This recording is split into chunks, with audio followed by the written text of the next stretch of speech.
This is a video to help you install custom Matlab scripts on your own copy of Matlab. You can find some of our custom scripts in the resources section, in the lab manual folder, and under Matlab, experiment 1. There's a folder called Matlab scripts. When you click on a script like LSQ, it usually will open in a web browser like this.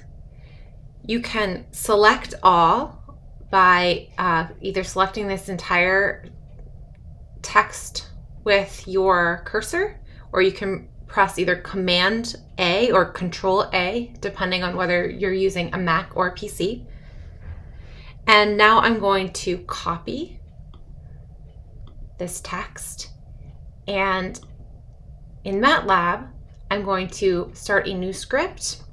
In my script editor, I'm going to paste, and now I will save this as lsq.m in my folder. So the same folder in which I'm working will be the folder where I save that. And now that script is available for me to use.